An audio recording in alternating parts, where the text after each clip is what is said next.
Abbott has been very vocal about being involved in this fight against ISIL. Australian presence within Syria and Iraq really upped in October, at the beginning of October.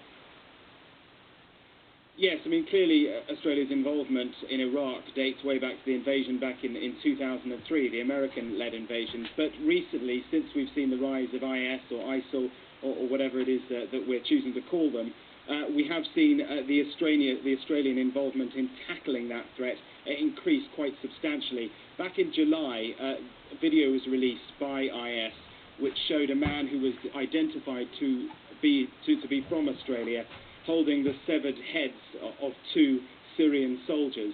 Those images, particularly unpleasant, were distributed widely on the internet, and they were also clearly seen by the Australian government. I think that focused minds in Canberra, the Australian capital, that they had a responsibility, so they believed, to do something about IS.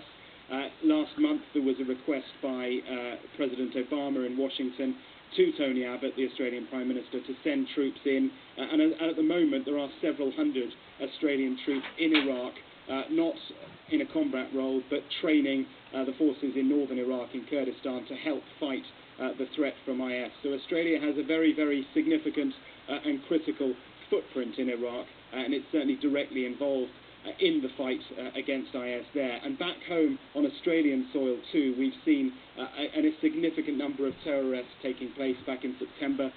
There were an unprecedented number of counter-terrorism law enforcement agencies involved in a series of arrests, a series of raids that took place across Sydney and across Brisbane, in which arrests were made. Only two